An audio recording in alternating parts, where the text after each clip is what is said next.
Morning.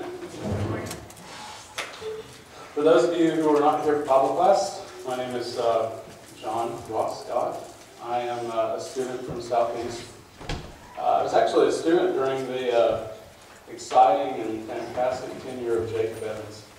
And my youngest brother, my middle brother down from me, Andrew, was actually in Houston's class. So you guys got a couple of degrees of connection to me. I'm really glad to be here. Todd called me up a couple of weeks ago and asked if I could cover for him. Back when he was in Dayton, they were one of my supporting congregations, so I got to visit some there too. And I really enjoy getting to go out and preach and teach Bible class. It's a lot of fun. I really like the discussion that sometimes we can have. We had a lot of really good discussion today in Bible class. Thank you for that. We'll try to recap on that as well in just a moment. But I do want to tell you thank you for letting me come out. I realize that it's probably just Todd's call, but I do appreciate that you put faith in him, and therefore you put faith in me. So, if you are not already in Romans, that's where we're going to be talking from today. Now, in Bible class, one of the things we did is we talked about chapters 1 through 3. We talked about this argument that Paul is putting together, that the whole world, both Jews and Gentiles, everybody is in a situation where they can't basically earn their way to heaven. They can't. They all stand in the same position of having the problem of sin, of being alienated from God. And in both situations, either with the law or without, they're unable to basically do enough good works to become justified in God's sight. Now, a couple of other things we talked about in that was we discussed Paul as the writer, and we considered kind of the perspective that he's coming from. Previous to being a convert, he was a very zealous and very legalistic Pharisee. He was really had a lot of zeal about doing the law and keeping the law. And that helps us to understand where he's coming from when he talks to people who are struggling with the idea that the law kind of earns their way to heaven. It also helps us to understand when we see that his ministry was kind of catering to the Gentile needs. It's interesting to understand too that perspective when he starts talking about the Gentiles in Romans. And additionally, the church in Rome is very much a mix of both Jews and Gentiles. So a couple of things that we're going to see today as we move on into chapters 3 and 4 is we're going to see kind of some conclusions that were made about this discussion. Okay, if everybody's condemned Paul, if the whole world is guilty, then how can we be justified? And the short answer is going to be by faith. And we're going to talk about that some in a moment. One thing that's useful to keep in mind when we talk about Romans, that we see a lot in other books, is a discussion of two extremes about works and grace or faith, faith only. So some of us may be familiar with the idea that is more popular, I guess, in the denominational world, of kind of grace only. The idea of faith only. The idea that works don't matter, or at least, works don't earn your way to salvation. Don't earn your salvation, which is true in a sense, but it's taken to an extreme. To the point, for example, that baptism is written off as a work and unimportant. Another extreme is going to be a kind of a law-based legalism approach. The idea, mostly, that you get into this mindset of turning Christianity into a checklist. Now, from my experience, that is something that we struggle a little bit more with, mostly because we react to the kind of faith-only position, so we kind of go through a little bit of a reaction of getting really excited about people doing things right, knowing everything that they should know, and being completely mature. And we sometimes forget that we were all converts once, that we were all, babes in Christ. So that's some of the things that I want us to try to keep in our mind as we go through Paul's next big discussion. He builds on this idea of the whole world is condemned, and specifically he's just addressed the Jews. And so now the kind of natural question is, okay, well, what were we doing in the old law? Why do we even bother with sacrifices, for example? And the answer is going to be in his transition, starting in verse 21. Now, the response is basically the idea that it was the faith that drove these works. The importance of not seeing any kind of, somebody mentioned salvific earlier, kind of a salvific nature in the works themselves. The idea being that they are attached to faith, a productive faith that gets things done, that's obedient. And that's what I want us to focus on today. Now we know from Hebrews chapter 9, we have the idea that Christ was the sufficient sacrifice, right? The idea that the blood of bulls and goats, the old sacrificial system, was never ultimately going to be enough to wipe away the sins of the Jews, people participating in that system.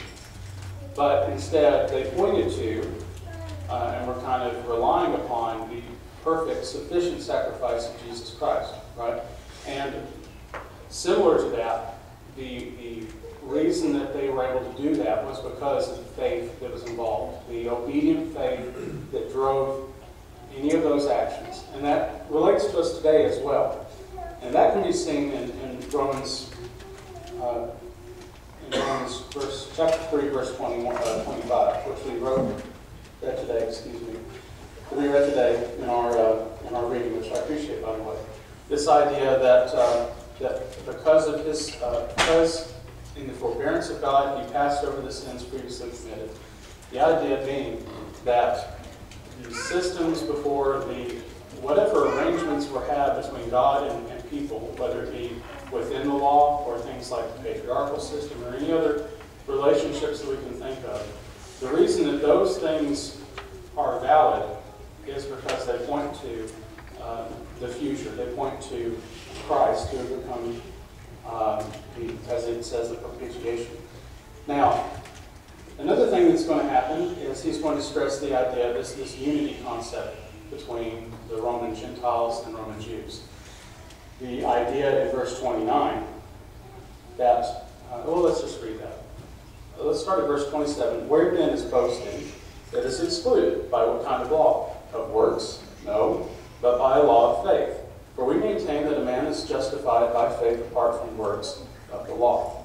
Or is God the God of the Jews only? Is he not the God of the Gentiles also? Yes, of the Gentiles also, since indeed God, who will justify the circumcised by faith and the uncircumcised through faith, is one.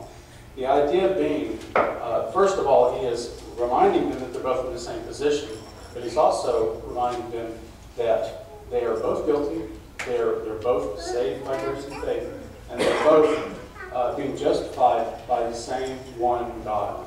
So again, a notion of unity that he's trying to stress, not just in practical things like, hey, get along, but also you guys are in this together, spiritually speaking. You're in the same position. So ultimately, and I think most of us understand this, none of us can approach God and say, God, I've got it figured out. I've done enough good works. I can justify myself based on the actions that I've lived. And that's not to say that we're somehow that we have some kind of sin that we're born with. That's an experience not justified in text. But instead, it is to say that everybody is going to live a not perfect life. Everybody is going to stumble at some point. And as we noted in Bible class, Genesis chapter 3, it only took one sin to get us, humanity, in a position where they were separated from God.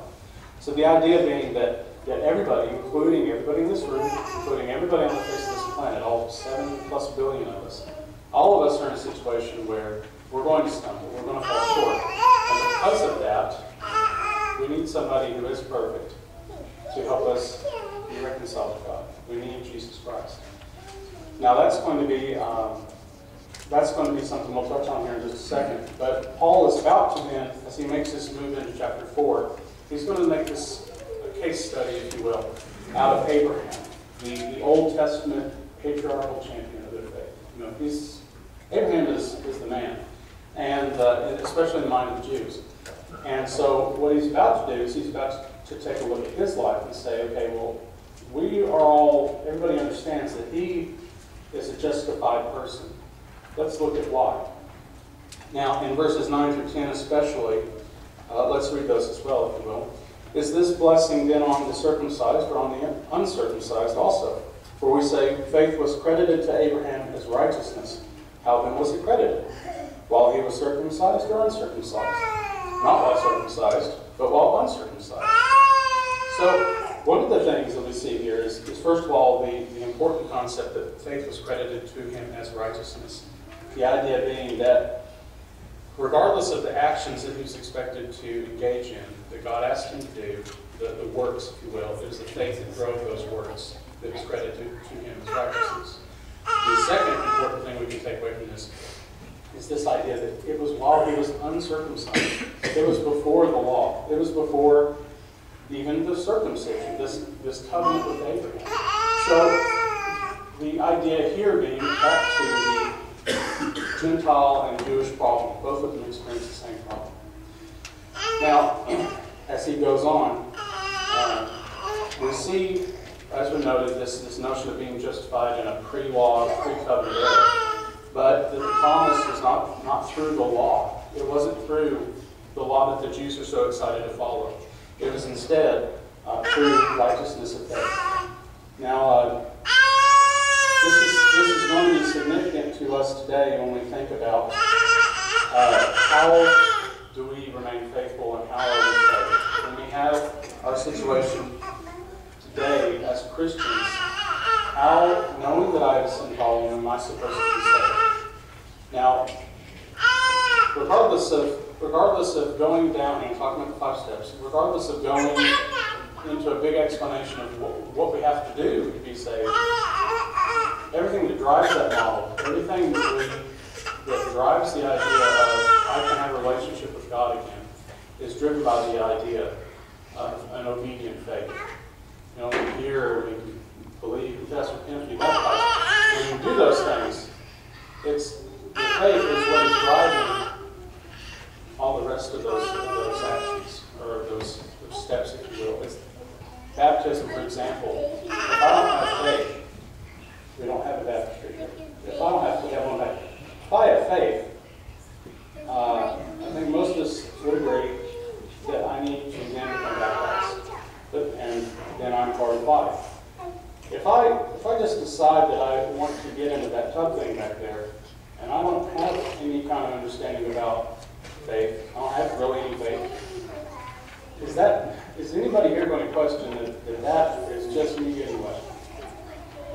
So I guess what I want to stress to you is that when we talk about things like baptism, things like actions that we do that are part of what God expects us to live faithfully, it's always contingent upon an obedient faith. That's what drives it. There are good people out there that, honestly, I know atheists who are better than some Christians I know in terms of just being good, moral people. And that's pretty crazy. But is it really, in God's sight, is it really doing the same effect as the Christians are being faithful? It's not, because they don't have faith in God. If they're walking away from God, at least. So I guess the point is I want us to remember that those two things are connected. Faith and our appropriate response. Our faithful living, any things that we call works. And we understand also from James that we can't just live a faith-only lifestyle and do what we want. We can't say, I have faith, but you can't see it in my life. I'm not really a faithful Christian. At the end of the day, ultimately, faith without works is dead. Now, in chapter 6 of Romans, Paul will go on to kind of tie this idea of baptism into it. And again, what we're trying to do right now is mostly just get high points. What we talked about earlier, this notion that a person can even live a very morally good lifestyle in our minds and be alienated from God. Because at the end of the day, they have sinned at some point in their lives, and they're in a position of needing something to reconcile. The answer then is, of course, Christ. And when we think about Christ, he did live a perfect life. He did do everything that God wanted him to do. Part of the reason that when we put him on in baptism, it does anything for us is because he was that perfect individual. He was the only person who's ever walked on the face of this earth who could look at God and say, I've done everything you've asked me to do. In fact, he does. He says that in his prayer in John 17. I've done it. I've gotten everything you've asked me to do. I've gotten done. I've lived a perfect life. But at the end of the day, he goes to the cross for us, people who don't live a perfect life, so that we can put him on in baptism. We can take his righteousness, put it on ourselves, and say, God, I'm not perfect. I struggle. I'm hopefully still growing. But ultimately, I hope you see Christ's image, not me. So, some takeaways that I want us to have, and then the lesson will be yours. And this is admittedly a shorter lesson. At this point, we've kind of hopefully driven home this notion of an obedient faith drives the actions. And when we think about our lifestyles and the way that we live, I know that sometimes it's easy to get caught up in the idea of, okay, am I doing the things God wants me to do? Or even having maybe a situation where you're worried, I'm not doing all the things God wants me to do. I struggle with this, that, or the other. There are sins and there are spiritual shortcomings that people have that are recurring problems. There are problems that people are going to stumble from time to time. And it's important for us to appreciate the idea that God is expecting my obedient faith to drive a lifestyle that looks like His Son, but I'm going to fall short. And that's part of what the letter of 1 John is talking about, this idea of walking in the light. I don't have to be worried that if I don't get everything right, if I have, for some reason, created some kind of a checklist in my mind, if I don't live this perfectly every day and never stumble, I'm toast.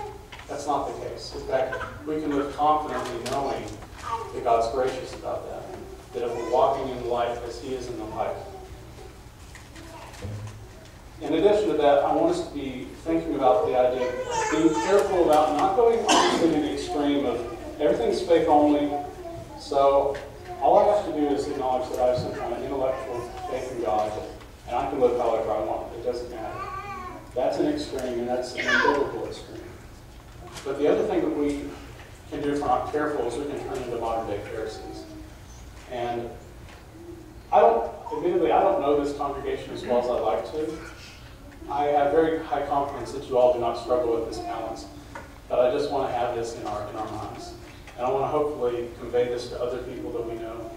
Make sure that we're not going down in a stream that's unbiblical.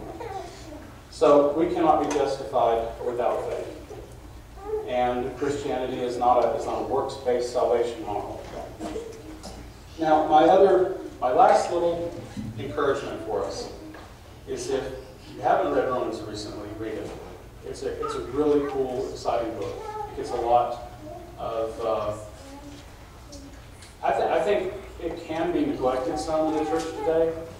I know that I haven't heard a whole lot of lessons myself on Romans or even Bible classes. Now, admittedly, that's just my perspective, and you all do have really good instructors here or preachers here. But if you haven't gotten into Romans recently, I encourage you to try to do that on your own time. When we look at places like the Gospels, like Acts, and we see things that are done, we can go into places like Romans and get explanations for what they mean for why we're doing something. And it helps to kind of build a little bit more sophisticated understanding of what we're reading in the Bible. Now, lastly, if you are a Christian today, and you're in a position where maybe you're going in one of those two extremes we talked about, I want you to try to evaluate your life and try to right yourself. Get back to an appropriate, I have an obedient faith. I have faith in God. I have an obedient faith. I have become a child of God by being baptized, but I'm struggling to see those actions lived out in my life. If that's something you're struggling with as a Christian, I want you to be encouraged that you can talk to your brothers and sisters here, that those needs can be met. It will help you with that. If you're not a child of God, then I hope you understand that you're alienated from Him. And that the only way we can reconcile that is by, the only way I can reconcile that is by becoming a child of God.